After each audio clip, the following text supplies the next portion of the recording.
Hi my friend, it is Wednesday. I'm Pat Sloan for my daily video, and on Wednesday we have Block Wednesday. But first, we got the topics because we have another organized one today, which is 5 of 8. We're going to do 8 each month because, you know, we don't always get to organize. So today's is to tidy up and grab a drawer, a box, a bag, whatever you have of notions, because notions tend to get messy because we have, you know, little things, and so in order to contain little things, they're sometimes hard. If you just toss them in there, they don't, you know, always go so good. Like, I don't know if you can see in here, but like for mine, I'm gonna see if I can get you over there. I can't pull that drawer out, but I can get you closer to it. So all of these things are like in containers. So like there's a mug, and I have like, there's a little basket, and then there's some other things in there. So that drawer is, even when I open the top of it, it looks like, oh, there's a bunch of jumble of stuff. There's actually containers that have things in them. And I just, you know, try to keep them grouped in there. But really my big thing that I did yesterday was the pantry. I have 2 shelves in the pantry that we didn't, when we were traveling so much, we didn't have so much food in the house. I live literally 10-minute walk from the grocery store, which means if you're in the car, it's a lot faster to get there. So we just didn't keep food in the house because we would only be home, like, you know, for a week or 2, and then we would be traveling again. So my pantry doesn't usually have food in it. It has quilting supplies and home supplies and things like that. But because now we're home all the time, and because of the pandemic, we don't go into the grocery store as much as we did. I mean, I used to go to the grocery store like every other day. I'd just walk in and pick up 1 or 2 things. So we're, you know, keeping things on hand.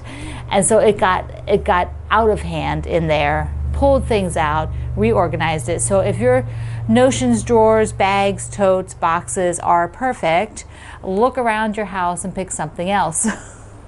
There you go. You're ready to go now. So Block Wednesday is our cozy things sew along.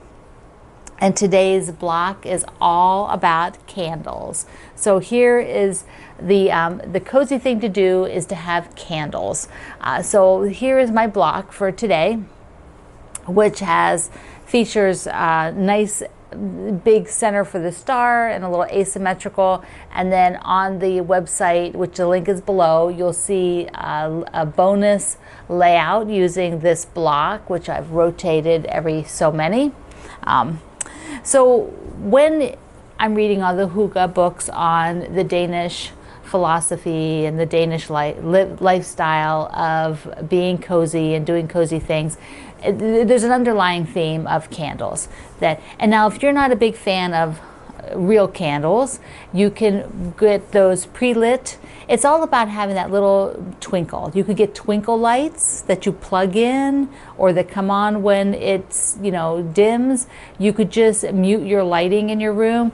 Just create that coziness. You know, if you have a fireplace, you know, and you might be using your fireplace soon, or the fire pit, but, you know, inside, I like candles. I also like twinkle lights, which I'm looking now thinking, where can I put some twinkle lights? Because I really like them. That's what I like about Christmas, when the tree is lit I actually leave my tree lit all day long. I light it as soon as I get up until I go to bed, but I've digressed. Okay, so this is the block for today. It's all about candles, and when you're making the block, let me know if you love to light candles, if you are going to maybe look at getting some of the electric pre-lit ones, or if you're going to look at maybe where in your house can you put some twinkle lights that'll make it feel really cozy and special and sparkly. I want to show you the first block. Remember, this is the first block that we had, where you're making your list of all your things. So if you haven't done that yet from block 1, be sure you do it, because it's important to be able to think about those things. That's, you know, that's kind of the goal of what we're doing. I want to show you the fabric again. I'm using, what is it called? Snow People or something like that. The link's down there. But I pulled out, because I was not going to use the greens, because I'm trying to control the color a bit more. But I thought, well, if you did use the greens, this would be super cute with a green center. Like maybe you know, put this pie fabric, pie, everything pie. And if you're not in my food group yet, come over to Quilting Adventures. And then where that red is, I have actually that same fabric in green. So there you can see a mock-up of how it would look. It would just tell you, you could leave the pink. I would do the pink and the green. You could even find maybe one with a pink background for here and just change it out to green. So there would be a different way. You could do the dark, some of you are doing some dark backgrounds, which are really stunning. So you could have a light yellow or even a white star in the middle here. That would be really, really cool. I would love that. I think it would really sparkle. All about sparkle today. That's why it's a star. Little sparkly stuff. So I want to show you another one of the quilts I got back from the spa, from Cindy and Dennis. I wanted to show you the one with the cuddle on the back of it. Move the chair. Okay, so it's back here, and I've got it. So this was our Jolly Bar 2 sampler. Let me just hold it up so that you can see the sampler. Was it the right way? I can tell because there's a heart. Yes. So here was the sampler that we did. And, oops, there we go. There's a sampler quilt. Can you see it? Okay. So I did it on the pale yellow. So I did it on the pale yellow, and I used Corey Yoder's Canning Days fabric. I just love it. Well, what I did is ask Cindy to do a fairly dense quilting. Whoops, let me get it back here again. So there you go. You can see it's fairly compact. It's a big sort of really cool swirl.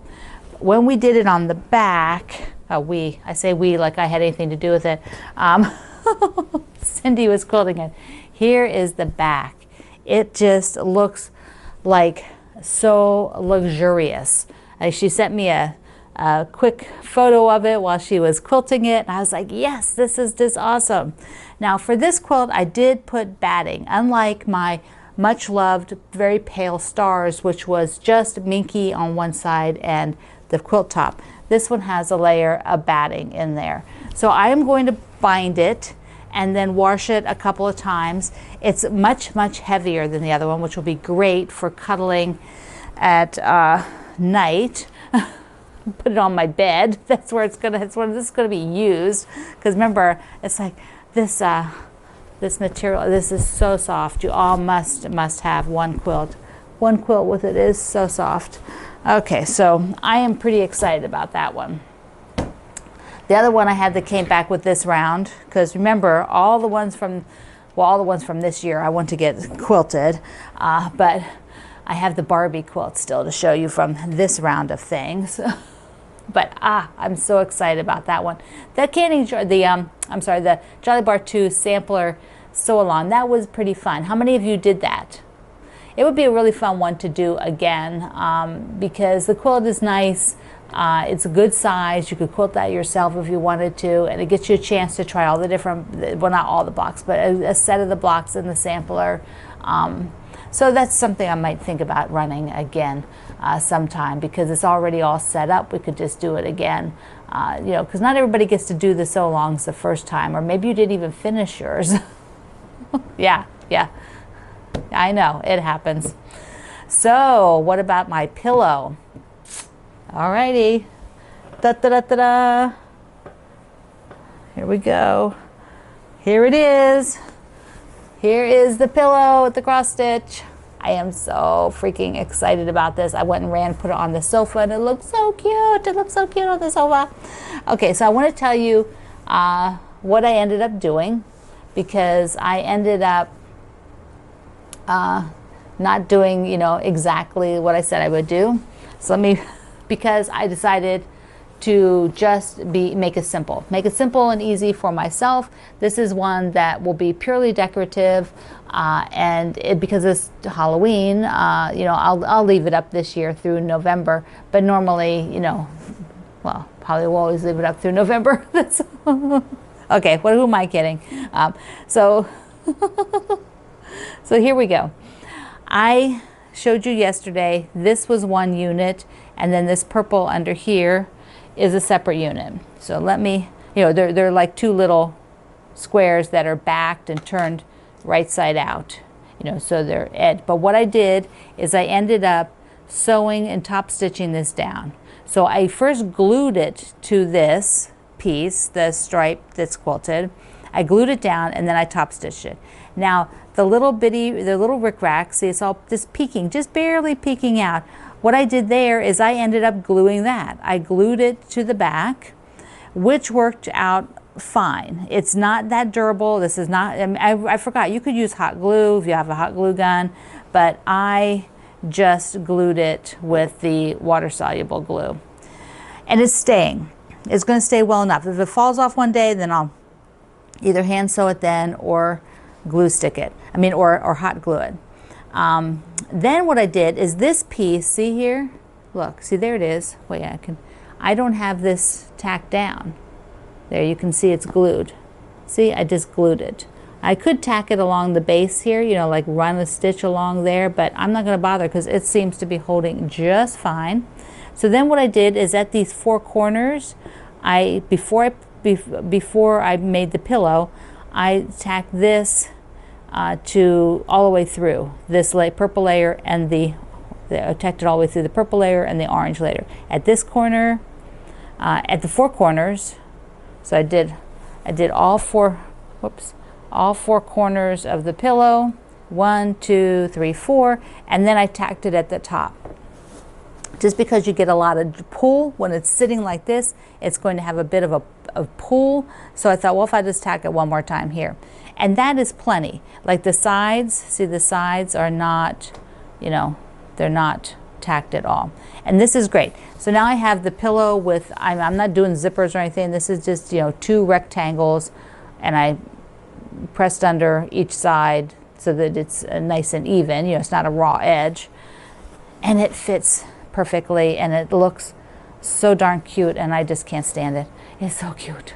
Oh, now this one's Cindy stitched for me because I'm stitching very slowly. So Cindy stitched it for me. But I think I'm going to need to do another one. Well, of course, it would be fun to have one for Christmas, but I probably won't do that this year, maybe for next year. I'll have one for spring. Now these are coming, they're a combination. There's a whole bunch of these patterns that are out there now, these stitch cards. So you can see they've all, like here's the, there's the most of the Halloween ones, but we use the coffee from here, and see the winter one. I could maybe do a winter one. Maybe I even do a 4-blocker instead. Then there's Americana, and there's just a whole bunch of them. There's the flower that got used on here. See the flower? You just change the colors out to have the color scheme, and then there's patchwork blocks on this one. So, and then the pumpkin. There's a pumpkin on here, but it's different pumpkin. Be like a fall pumpkin. So, the acorn is on there. That'd be really cute to have one with an acorn. But I think the color palette, really, the Fat Quarter Shop came up with that color palette. It's super cute. The little grid work is free. So you can get that grid work for a free pattern. So I am thrilled.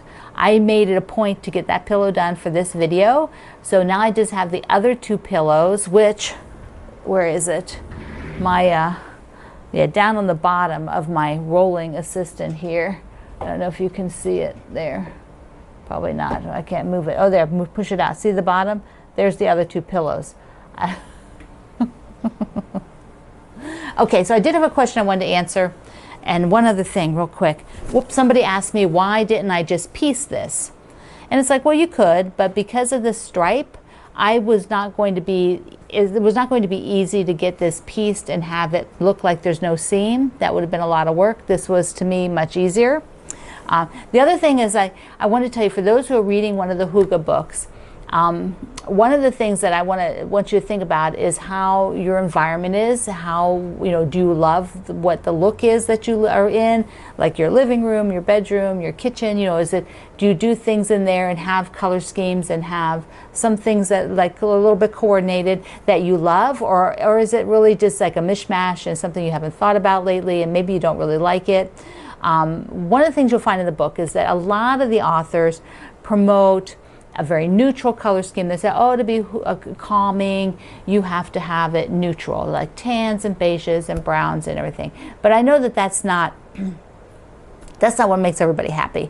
A lot of people do not want to live in a house that's very neutral. I mean, your heart might just sing if you come into a room that's got bright yellow walls, a turquoise sofa, and red pillows. Your heart just might be like, this is my happy place. And so you need to have an environment that's going to do that for you. So this week, take some time to think about your environment. Look around it, see what you like, and see what you might want to change. Okay, that's an added assignment. I'm Pat Sloan. Go organize your tidy up your little notions today, and I will see you online. I love you.